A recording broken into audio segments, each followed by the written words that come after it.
study and learn. We really want to make sure that all of our students, as they leave Sunapee Middle High School, can go out into the public and anywhere in the country and know how to handle themselves, know how to plug into that kind of an atmosphere and get the most from it. So that's the fifth period. Sixth period, I teach seventh grade instrumental lessons.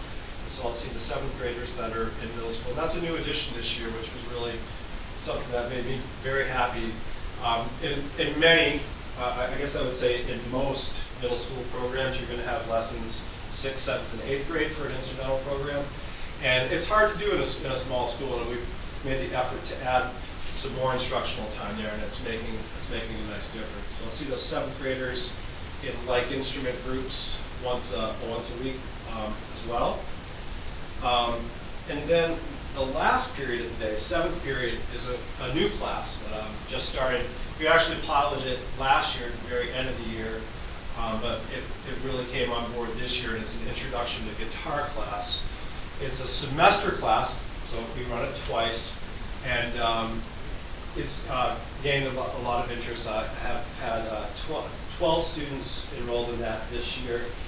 This semester, it's all seniors. It's working out great. They're really, I think they're gonna take the curriculum further than any other good guitar class I've had. I used to teach that course when I was working at Duke Foundry. They're running with it. It's pretty fun to watch. If I backtrack now to the B days, I'm just going to add on the B days. We do everything the same except for second and third period are chorus classes. So second period is high school chorus, and then third period is middle school chorus. The high school group, I really today they all took a sight singing quiz. We regularly work on our ability to read music by sight. We certainly use our ears too, but my idea of when a student leaves the high school group is that they aren't just learning songs by rote and coming out and performing them, learning them just by repetition. They know how to read music, they know how to access. So when they leave the program, they're musicians. They're not just regurgitating something they heard enough times to memorize. And today's sight singing quiz just made me so happy because every student really just is showing some great growth, which of course makes me smile. And the nice thing about it is they're just blending great together as well. Please come to the spring concert and listen to them. They're doing some great work. The middle school chorus, about 23 voices in there, made up of 6th, 7th, and 8th graders. Similar group in our goals, but we're working on age-appropriate programming for them. And they're working right now on, like the middle school band is, they're working on their spring concert program as well as their program for the Great East Festival. Right now we're singing in a couple different languages in there. We try to really circle through a lot of different styles so that they can learn their way around as singers and how to approach many different styles of music. We work on some things a cappella without accompaniment. We work also with an accompanist. And I'm real pleased with the work that they're doing. So those are the courses that I teach. In general, what I'm trying to do with kids is kind of, obviously we're trying to get them to have some musical skills, some musical knowledge. We're also trying to build them as an informed audience for the future. But one of the side effects that I think is pretty fantastic with music is, and I see Jesse sitting out here. When a group of teachers visited Hypertherm, I've said it, so there it is. We visited Hypertherm, and one of the things we found as we visited Hypertherm, we also visited Ruger. We went out as a group of teachers to try to find out how is our product, how are the kids that we're sending out of the high school doing when they hit the ground running. And what we were finding out from these employers really was employers are really looking for improvement in soft skills. I was kind of expecting to hear people like Jesse and some of the folks at Ruger to say, we really like to have you bone up on this type of science or this type of math or this. But what we heard over and over again was we're looking for people that come to work on time. We're looking for people that can work as a team. We're looking for people that know how to communicate, express themselves. And I am certainly biased, but I think music has an added bonus for having that sort of dovetailed into the curriculum. It's pretty impossible for you to get together with a group of people without using those skills to really accomplish much of anything, especially with young kids to try to create music together. And those soft skills, I think, we teach in music as well as anywhere else. And so I was kind of happy when I heard that. I said, you know what? We're gonna send you those kids because that's what we're doing in those classes. And I'm pretty pleased. I was kind of pleased to hear that. So, a couple of things on the horizon. We have, like I mentioned, the Great East Festival. We also have some middle school students who qualified to perform at an event called the Southwest District Music Festival, which is kind of an honors festival. You're finding really some of the strongest musicians in the local area, the middle schools around the region. And we have 2 students in band and 2 students in chorus. They'll receive some music in about a week or so. They'll prepare that music, with me. We'll get it ready, and then we'll go on a Saturday in May. We'll head down. This year it's at Merrimack Valley, and they'll have a chance to work with like-minded students from other towns, work with a guest conductor, and put these pieces into action and give a performance that night. So we're really excited for that opportunity for the kiddos that are headed to that. Another thing that just finished, we had one student participate in the Dartmouth Youth Wind Ensemble. And that's an opportunity I put out there. I try to put those things in front of kids. And some years we have a few kids try it, and other years not. This year we had a student who participated with that program, which was really great. They go up, rehearse with Dartmouth students and other students of their age for about 5 weeks, and then they put on a concert together. Pretty neat experience. And then a little bit later in April, we have a group called Opera North coming in. And I think people that know me would be hard-pressed probably to figure out what style of music I really love. My thing is we're going to open up to everything. And I'll be honest with this crowd, opera is not one of my favorite things in the world. But I think it's important to expose students to as much as possible. And so Opera North will be coming in. They'll actually set up here in the room. And they're going to do a workshop with our kids. They'll come in, perform. This year they're going to bring in some of Kurt Weill's music from Street Scene, which is a pretty kind of interesting, a little bit out there opera. But I'm always amazed at the reaction. Whatever is out there, we go to check it out, and somebody in the group it connects with them. And so the kids will have a chance to see something that they're not likely to probably download from iTunes this week or anything like that. So we're looking forward to doing that too. Just before break, I think it was about 14 or 15 middle school and high school students went down to UNH and performed with the Solo and Ensemble Festival. That's an event sponsored by the State Music Ed Association. And it was kind of a rugged day out there on the roads, but they don't cancel that event. There are about 700 performances, individual performances that happen that day. And our students went down with vocal solos, instrumental solos, we had a couple of duets go down. And they perform, usually it's some of the college faculty that judge all those different groups. And I think all but 2 came back with A ratings. Really solid performances all the way from 6th grade up to high school students. And just another great experience. Get out there. It's kind of like an audition without the pressure of getting into a group. They get the feedback, and more importantly, from my standpoint, they hear it from somebody else. Because after a while, the same teacher in front of you could start to sound like wah wah wah wah wah, but the old Charlie Brown thing. So those are some of the things that we're up to this year. If you have any questions, I'd be happy to answer them. I'm sure that was the most exciting 5 minutes of your day there. So, but if there's anything I could answer, I'd be happy to do it if I can. If not, or the other 3. Yeah. Why is it called Unified Arts? Well, I think the idea that's been a term that's been used in schools for a long while. But I think the idea, at least from where I stand, is that we all have a view where we're looking at the idea of balance, and I think I can speak for the other folks here, and if not, they can say otherwise. But we're hoping to get students an experience where they're certainly engaged in their academic pursuits. They're engaged in their artistic pursuits as well as athletic.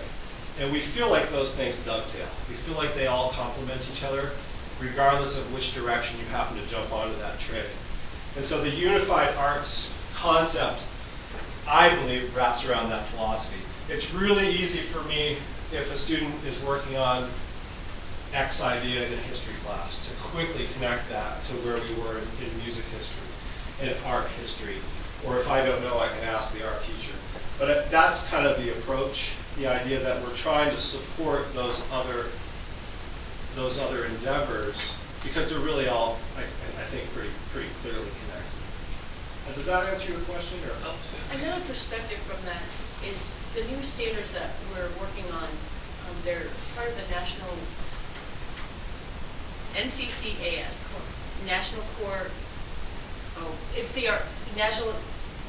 It just changed it. Yes, yeah. It's NCCA. I'm going to mess it up. It's the art standards, and we have the same concepts that we are supposed to teach, and they are the same standards, and it is unified in terms of the arts, visual arts, music, drama, and dance are all considered the unified arts, and we all have the same standards and the same expectations and the same questions for enduring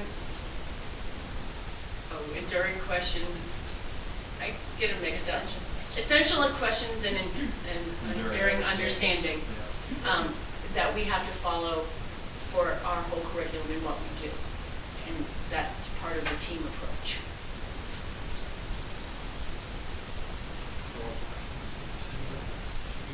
You mentioned drama, so where does theater fit in? Well, theater class, I believe we're still offering a class for students as an elective. I'm not sure how that plugs into the day, but I know one of our teachers here teaches a class for that. The majority of the instruction on that is happening outside of the school day with the fall play and the spring play. And again, I think a lot of that comes down to this is the time we have, and this is the staff we have. But I think we're trying to find a way to get as much of those experiences accessible to students as we're able to. But drama is typically included in that unified arts concept. And the elementary school is happening after school. Heidi, our media specialist, is running after school club that will put on a spring production. Spring musical. I think one of the things I noticed is because of the nature of the pressures on schools to accomplish as much as you do in a small period of time, you see a lot of that kind of compromise happening. Things, some of those offerings before, after school, during recess. We try to fit it in wherever we can. Anybody else? All right then. Thank you. Thank you, Appreciate guys. it. Thank you. Appreciate it.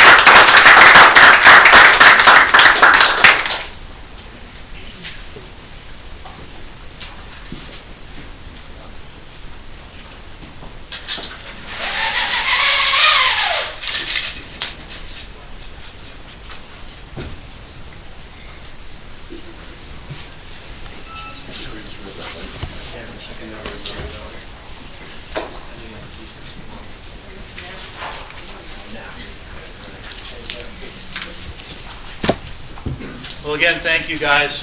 I think the students really appreciate your passion. I know that 35 minutes of art and music was very informative for me. Thank you. And just to piggyback on that, again, the excitement that our children get to interact in and get to experience.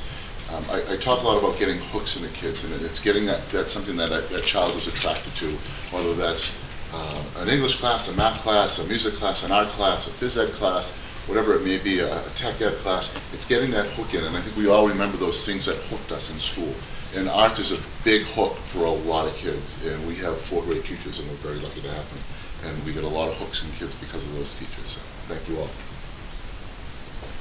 All right, moving on to the next item on our agenda, school updates. Jackie, we'll start with you. please. So first off, I'd like to speak about a couple of student-run town events that are coming up.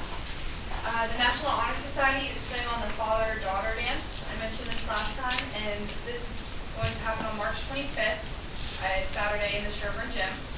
It is from 5:30 to 7:30, and it's $15 a family, and we're really hoping that this is going to be a great turnout with a lot of different age groups coming as well. And elementary school students were sent home with flyers in their to-go folders this week as well for that. The senior class is hosting the Live Free or Die color run at Dewey Beach this year on April 15th at 9 a.m. They have a list of all the different prices for different ages on the school website. And if you sign up before April 2nd, you can get a free t-shirt. Otherwise, they were being sold for $15. And I believe this is a class fundraiser. Last night, we had sports awards. And there was a lot of great accomplishments from all the athletes. And I feel like a lot of them were recognized for all the good things they've been doing, such as sportsmanship awards and coaches awards. And I thought that was a really great turnout. Our girls varsity basketball team won their state championship for the 3rd year in a row. Will Austin won first place at state championships in giant slalom and slalom, and moved on to the meet of champions, which was the next race after that, where he also won GS and slalom. And he also won first place for Ski Meister as well. And he got 10th place in the cross-country state championship. Maddie Austin took 3rd, Ellie Frederick took 2nd, and I took 1st for the Ski Meister this year in ski racing. And it was very excited to have the Ski Meister podium dominated by some of the athletes. But there was us 3 girls up there. Also, Ellie Frederick, Maddie Austin, Riley Welch, myself, and Will all qualified to move on to meet at championships after the state meet. And now Maddie, Will, and myself are moving on to the next round of competition in the Eastern High School Championships, which is among a couple other states as well. I would also like to announce that the school play is going smoothly and is scheduled to be performed on March 16th and 17th at 7 o'clock p.m. And I know I am looking forward to this play being put on, and I hope a lot of you attend this as well. I hope it has a good turnout. And lastly, a lot of seniors have been receiving their acceptance letters from colleges.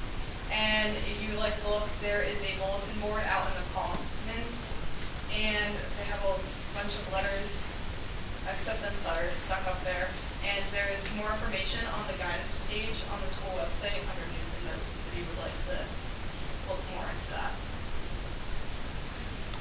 That's it?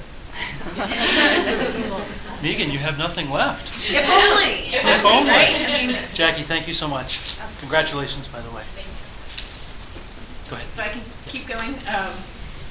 We want to congratulate Rupert Dalton, who has advanced to the state level with the National Geographic Geography Beat.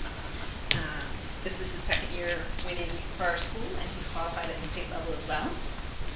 Right before February vacation, we put on a college and career readiness fair here at the school.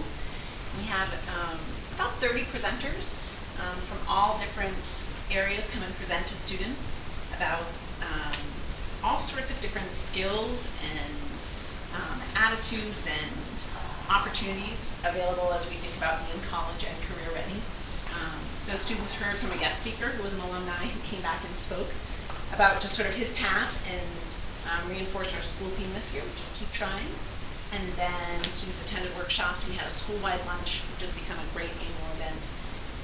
And then students had a talent show in the afternoon, which is a really special time where, you know, students 7 through 12 get up and perform in front of their peers, and it has a great climate and atmosphere where it's, you know, the students together really accepting and embracing of each other's displays of talent, which are wide and varied. So that's a fun afternoon. A big thanks to our guidance folks, Mr. Cooney and Mrs. Watkins and Mr. Reed, who put together that college and career readiness fair. It was very well done. We also have coming up our senior project presentation night, one of the biggest nights for the school annually, and that's Thursday, April 6th. And that's not it, but I'll stop there. I know that I went out of the agenda because Okay. you were next, Jody. There but was- there were- you know, it was It just just a flowed, flow. so we'll go to Exactly. the elementary school, Principal Jody Berger. Jody? As Mrs. Bailey mentioned, we had auditions before vacation for our spring drama production, Princess Who, and our annual talent show. So the talent show will be next Friday during the school day with 15 acts, including maybe some surprise acts. And then the drama production will be held in April. On Friday, February 17th, all of our students participated in Jump Rope for Heart, which benefits the American Heart Association. Mrs. Cruz organizes that every year. Fortunately, she was having surgery that day on her broken knee, so others had to supervise. But our students raised over $3,700 for the American Heart Association, so that was a great success. And we have had a group of staff members, about 8 or 10 of us, have been doing a book study on a book called Kids Deserve It. We just finished that up and have been having some great discussion about additional ways that we can further engage families in the community, and we have some events we're planning for the spring to get more people into our book. Thank you so much. All right, that concludes the school updates. Moving along to the next item on the agenda, superintendent update. Russ, update us? Sure, just real quick, want to just follow up with Megan. So the college and career day, the Friday before vacation, was just tremendous. I actually was able to clear my schedule and spend a good part of the day down here and going into different presentations. And it really was college and career. There were folks here from Hannaford Supermarket, sort of the ed jobs, the marketplace, Dartmouth College Medical Center, just a really diverse group of people coming to talk to our students, and I love the way that we set it up so students sort of pick their top 3 choices, and we got to make sure that they got into those choices. I actually got to sit into the alumni, some of our alumni who came back, and I got to tell you, I was very, very impressed with what some of our alumni are doing now that they are off and in college. And I can't remember her name, but she's at Plymouth and she's in the Entrepreneur. She's sophomore, president of Entrepreneur Club, and she's talking about, as a sophomore, making 6 figures, and this is where I'm going to be, and this is the path I'm on. And it was just really mind-blowing to hear that, that sort of inspiration and aspirations that those kids had moving forward. So I just want to piggyback on that.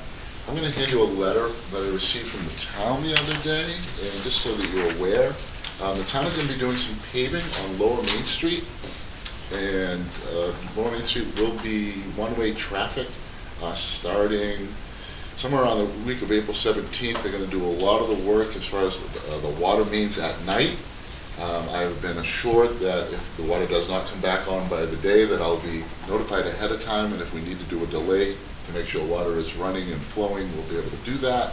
But they felt pretty positive that they'll be able to take care of the water issues at night. And then, again, raising manhole covers, raising sewer drains, and repaving, regurgitating, and then repaving Lower Main Street. So we'll be one-way traffic.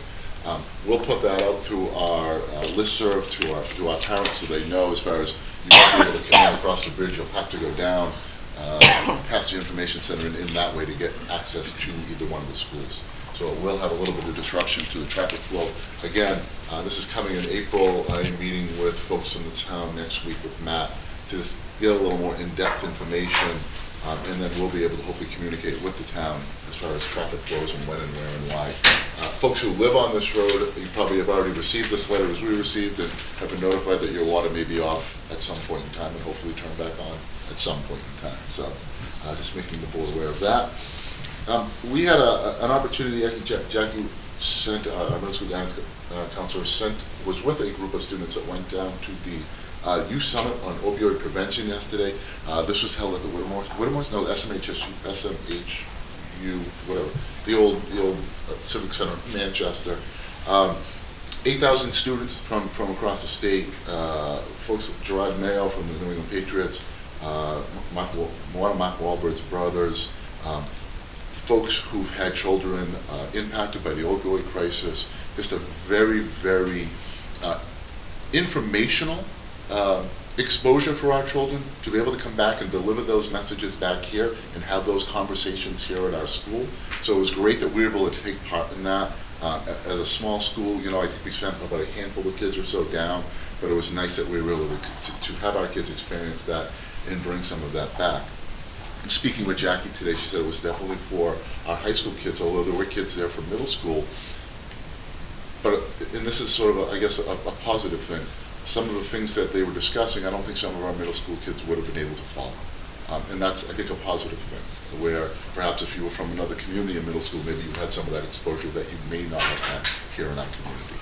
So I thank Jackie for that, and I just think it was, you might have seen it on MUR, it was on the radio shows this morning, it was just a very widespread sort of look at how we are going to handle the opioid crisis that's going on in this state.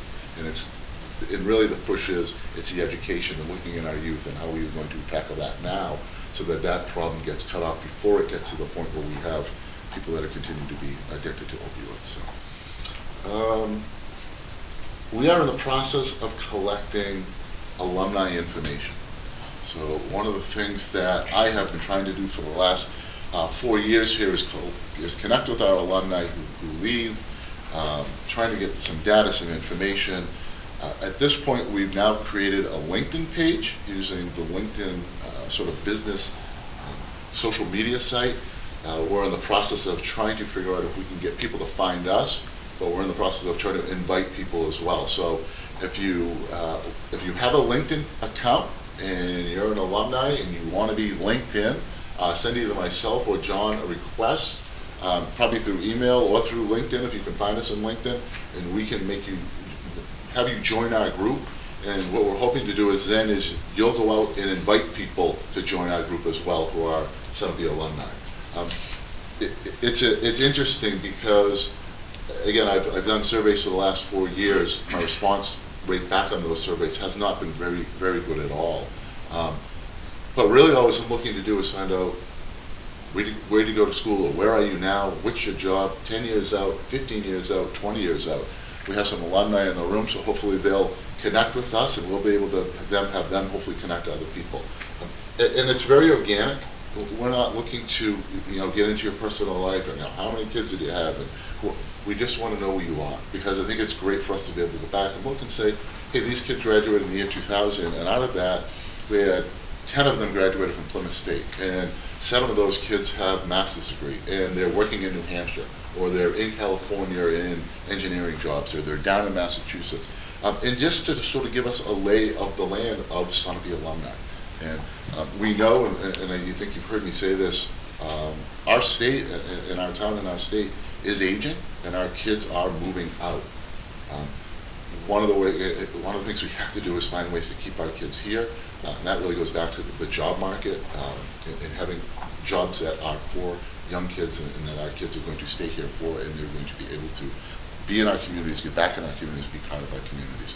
So hopefully by connecting with some of our alumni and finding out where they are, maybe that might give us a little insight to be able to share on what we can do as a community to try to get kids to come back to our community if they have left our community. So that is good.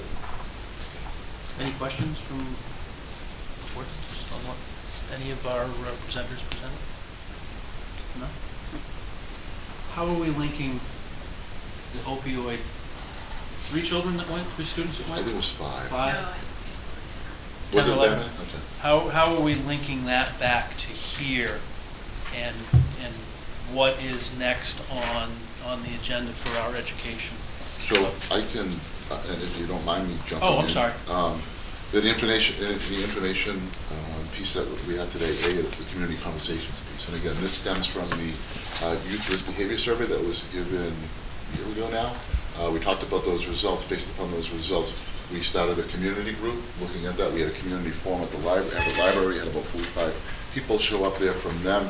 From that point, we have sort of broken off into a smaller group where we have met about every other month with folks from Sullivan County, myself, folks from Mount Royal, Mindy Atwood from the library, and Chief Cahill. And so we continue to have conversations. So we're planning right now a day in April, actually a week in April, where our kids, we've sort of fed them some ideas and some information and said, we want this to be meaningful for you. What is this going to look like? Tell us, and we'll put it together. So we're doing everything from simulations to what it would be to driving impaired, bringing in guest speakers, having some talking about the opioid issue, talking about drug and alcohol issues, talking about social awareness issues, and just sort of using that I think the third week or April might be Red Ribbon Week, where it talks about prevention and treatment, and we're sort of piggybacking on that. And hopefully we'll have some things for parents as well in the evening. Sorry, I didn't mean to jump. That's the gun okay. That's just on the agenda. another thing.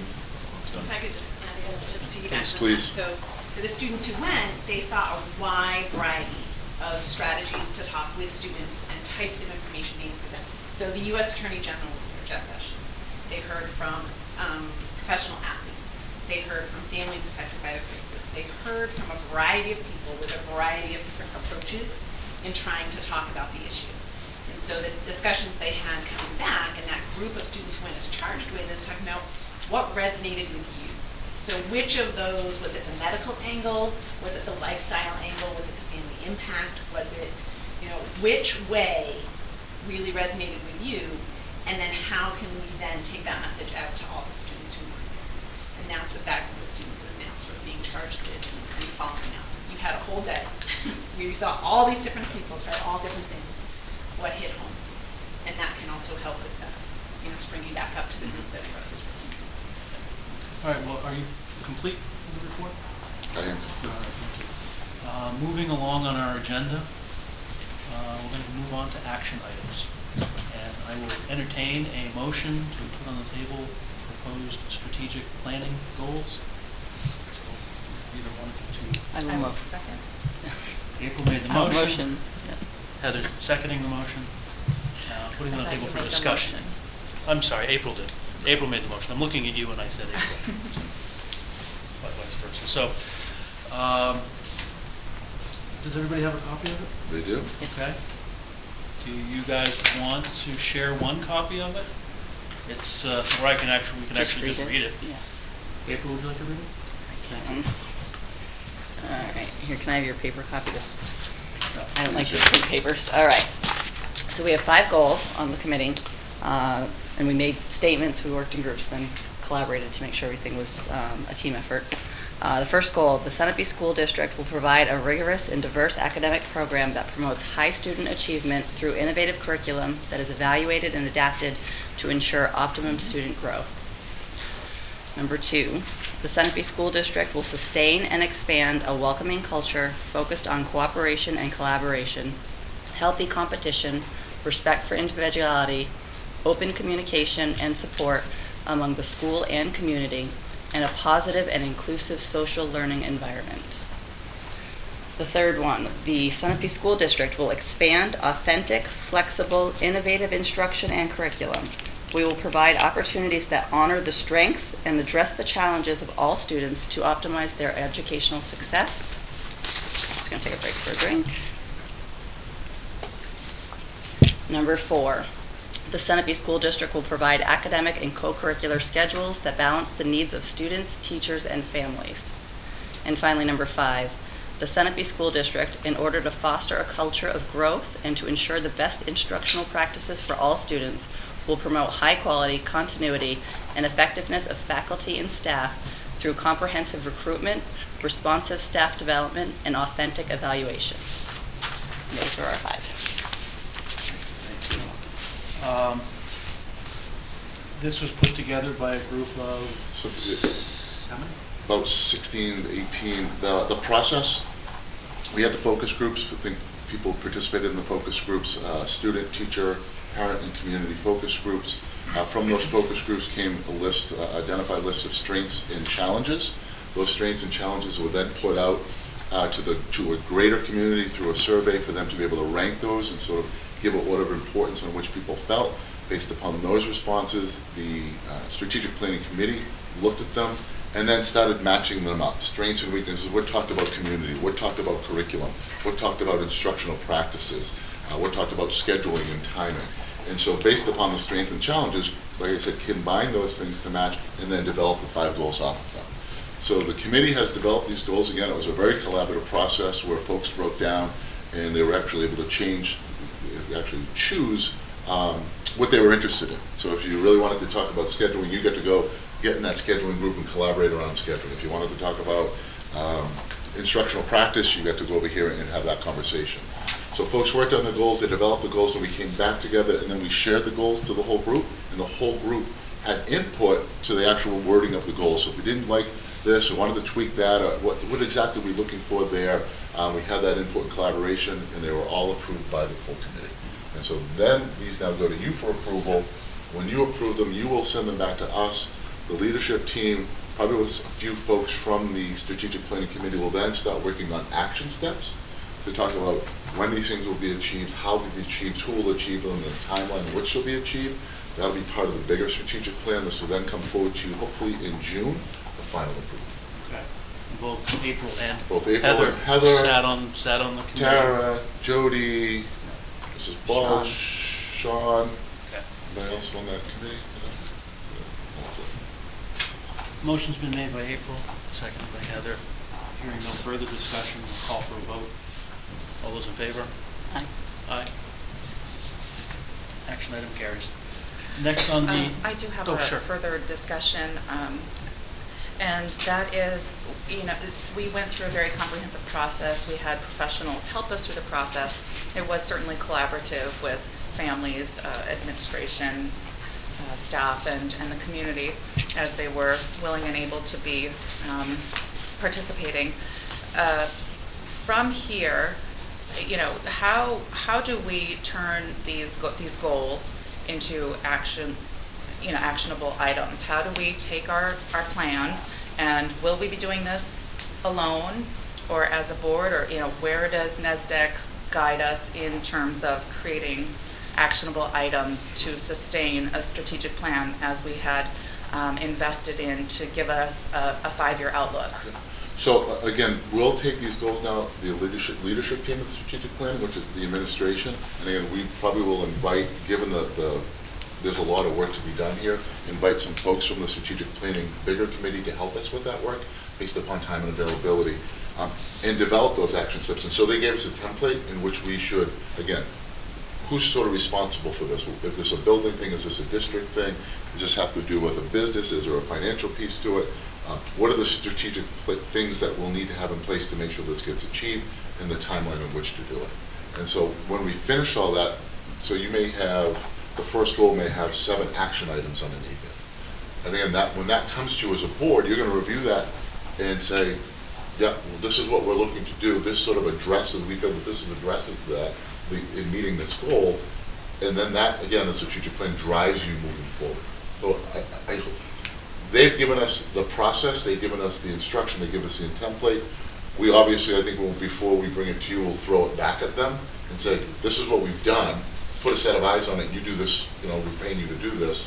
Is this sort of in line with what you've seen, and are we in the right direction? Mm-hmm. And then we will have an idea to keep this living, this document and strategy moving forward, referencing our original goals, and then...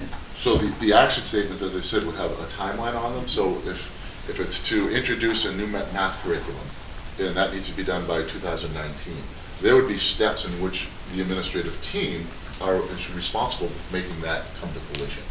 And so when we came in 2017 and said in our budget, we're looking for $15,000 to support our new math curriculum, you as a board say, well, right, because that's part of the strategic plan, and that's what we're doing, and so you understand why we're asking for that money. So it really goes back to everything that we discuss, or you discuss as a board, should go back to, well, how does that impact the question? How does that impact, or what does that reflect on what we're doing with the strategic plan? Because everything should be tied back to it. Absolutely. Right? Yeah. Is that? Yeah, no, it was good work. It was a good experience, and it'll serve as a good backbone in moving forward as we aim to keep our school strong. So I didn't mean to call for the vote so quickly. I didn't give you an opportunity to speak, so sorry about that. Thank you, Russ. That was helpful. Okay, having that voted and accepted, moving on to the next action item, and that's proposed spring coaches. Do you want to read that, Heather, or shall I?